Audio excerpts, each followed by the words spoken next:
What's going on out there? And welcome to another signing edition of KDG Company proudly presents Movie Talk Challenge. And this is episode 4. And we got a good episode for you. We got a good one. We have a great challenge. We have, in one corner, we have Psycho.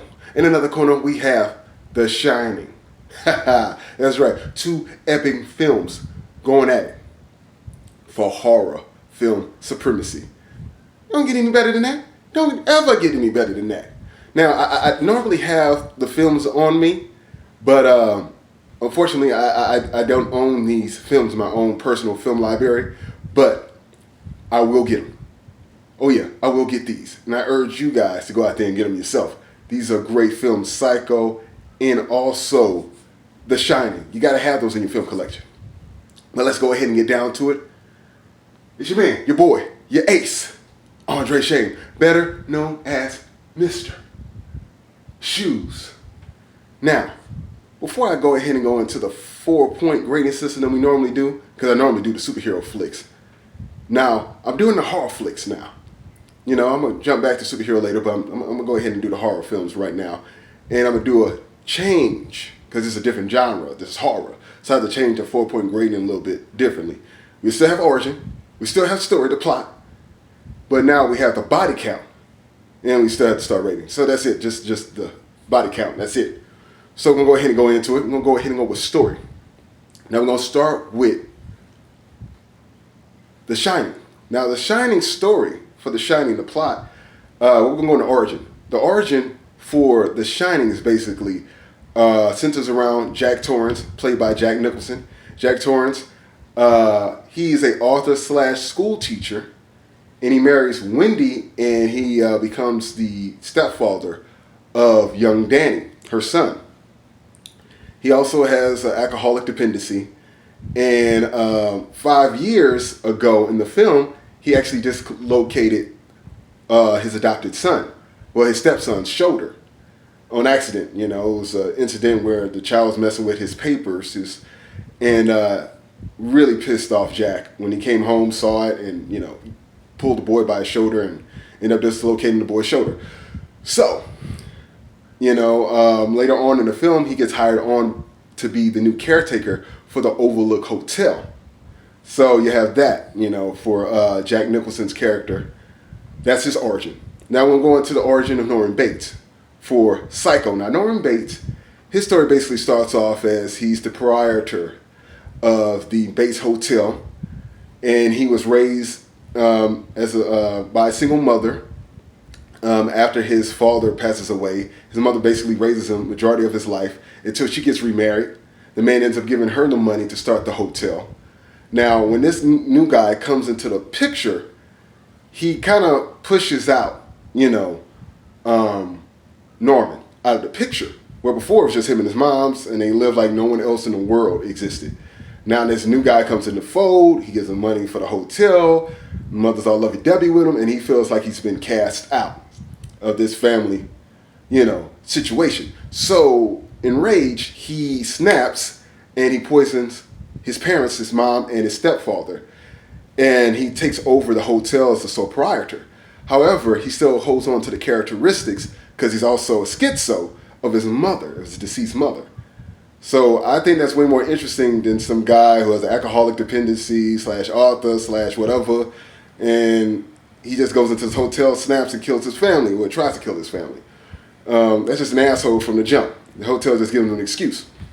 So I'm going to go ahead and go with Norman Bates because this is unique. You got to remember, this was back in 1960.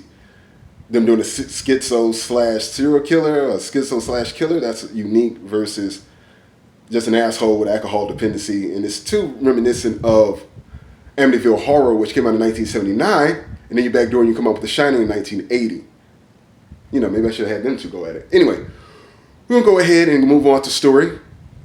The Psycho gets the point for story, for origin. You get the point for origin.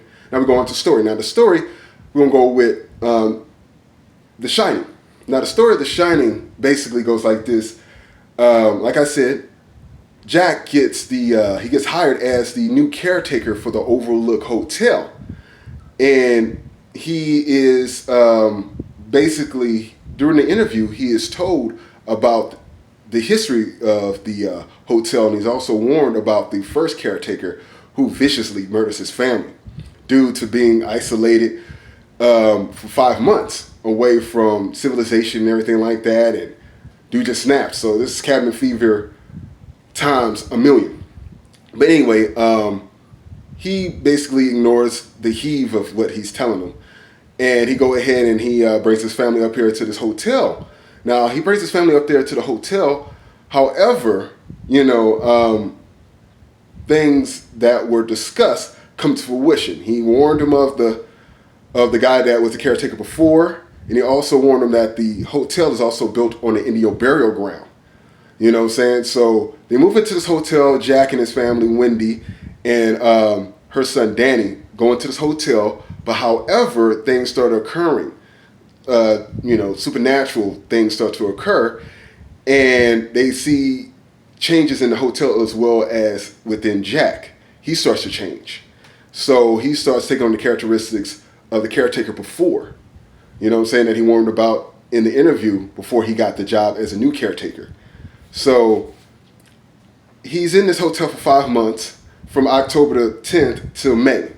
And he snowed in during the winter. And then all of a sudden, all this freaky stuff starts popping off, and Jack just starts flipping out and just going crazy. So that's the origin. That's the story. My bad. That's the story for The Shining. Now you go into Psycho. Psycho basically starts off with Marion Kane, who was a secretary at this company, and I believe it's a construction company. She's given $40,000 to deposit in a bank because they're about to go ahead and purchase this property. So instead of taking the money and giving it to the bank and depositing it, she leaves town with the $40,000, and she goes because she takes the money because her husband, her boyfriend, he's going through the divorce, and he's too broke to marry her. But with the $40,000, they can put a nice down payment on a new life. So she takes the $40,000, haul ass out of town. However, she buys her a nice little car. She gets, hella heat from the police. This one officer that just feels like something is wrong, and he just basically stalks the poor girl. She's driving down the freeway trying to avoid this cop. She bumps into Norman Bates Hotel, and as the saying goes, she checks in, but she doesn't check out. Then it sends out this search. People start looking for her, and it traces her all the way back to the Bates Hotel. Now, I like the idea of this, but I also like the idea of The Shining. You know what I'm saying? Both of those two ideas of with The Shining, you have a guy that is stuck into this hotel, this massive hotel for 5 months, him and his family. A lot of issues that they have, and it's just only them in this huge hotel, and then it's built on Indian burial ground, and then you have these spirits running around. Enough to drive a man crazy. So I dig that, and I also dig the whole deal with this woman taking this money that she's trying to get what she wants in having a life with this guy that she really is in love with, and she tries to help him out by taking the money so they'll have enough money so he can do the right thing and make her an honest woman and marry her. So I love that idea. So I'm going to go ahead and give them both a point. Shining and Psycho gets a point. So I'm going to go ahead and go down to the body count. So Psycho gets 4. Because you got to remember, Norman Bates killed his mom and his stepdad, and then turned around, killed the nosy detective, and turned around and killed Marion. At the beginning, killed Marion. So that's 4, where The Shining only gets 1. You only killed my man, Scatman Crothers. That's foul. Brother, the one that gets it, that's foul, man. Come on now. He's the only brother in the film, and he gets axed. That's foul. Now we go to the star rating. So Psycho wins the body count. So that's 3. All right? For Psycho, 1 for The Shining. Now, the rating. We have 4 for The Shining and 4 for Psycho. So it looks like, hands down, Psycho wins. That's right, Psycho wins. For the winner, for the whole 9 yards. So I hope you enjoyed this episode. And once again, I'm your boy, your man, your ace, Andre Shane. And as always, keep your shoes on.